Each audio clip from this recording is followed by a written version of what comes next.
Hello everyone, King Hollow speaking, and before we get this video started, I just want to take the time out to give a quick thank you to everyone that's taken the time out to subscribe to my channel, as well as giving me positive feedback via email, via comments, and thumbs up. I want to say thank you for all of it. It really means a lot to me. I really like doing this, and in order for me to keep this hobby going, I need you guys to help me keep it thriving, you know? But without further ado, let's begin. A visit from an old patient.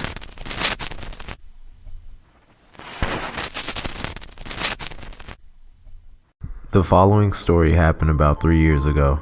I have worked at a state-run mental institute for about 5 or 6 years now. All the patients who come here are court-ordered. We don't do self-admittance here.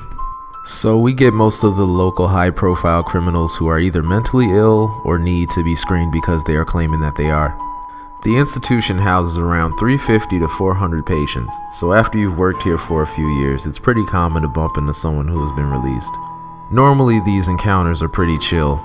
A simple wave from a distance or a quick "how are you" usually does the trick. As employees, we cannot legally approach them in public, but they can approach us. On the complex, we have 4 buildings: a women's facility, a sex offenders facility, men's short-term care, and maximum security, which is reserved for violent patients and murderers. 3 years ago, I decided to move. I found this great big house. The rent was cheap, it was fully updated and had so much charm and character. However, the neighborhood was kind of iffy. My husband at the time would always sit and smoke out on the porch. For a few weeks, I would randomly see or hear him talking to some man. He looked kind of dirty. Either he didn't change clothes much or had a dirty job. I just assumed he was a neighbor. I didn't think anything of it. One evening, I went outside to call my husband in for dinner after putting our 1-year-old son down to sleep, and the man freaked out when he saw me. You? I know you. Do you remember me?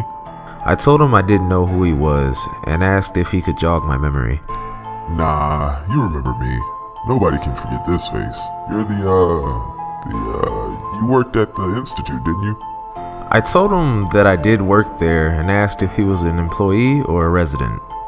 At this point, he gets angry, started screaming at me for not remembering his name, and goes into a full psychotic episode. He was rambling and screaming about the demons that still talk to him, but as long as he drinks, they only whisper.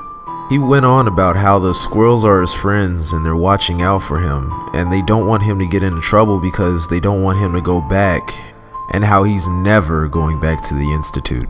Suddenly, he starts yelling at the squirrels to be quiet and that he's talking. Then he focused in on me, talking about how I'm here to take him back, but he's never going back, and starts screaming more. I get my husband inside. I tried to de-escalate the situation, but he wasn't having it. He was convinced now that I was sent by the institute to bring him back. I locked my door and instantly called my coworker for advice. He looked the guy up, and he had been a resident in a max security but was non-violent for the majority of his stay. A week or 2 goes by and no sign of him. However, I tend to find traces of him randomly. Some paper with gibberish written on it, drawings, sticks arranged in a weird design on my porch. I would randomly get that being watched feeling when doing my yard work, which in my line of work is an intuition you rely on. It all finally came to a head when I saw a shadowy figure across the street watching my house. I decided that enough was enough, and I called the police.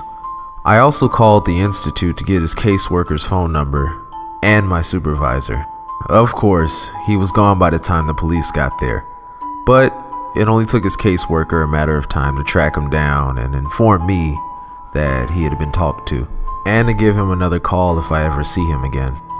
I've since moved, but that man is still out there somewhere, probably still unmedicated and not receiving the proper help he needs because, let's be real, the government sucks at follow-up care for the extremely poor and homeless. He's a ticking time bomb, and the scariest thing for me is waiting. Just waiting to see his name on the new admit register, and waiting to see the reason for his return, knowing whatever it is could have been me.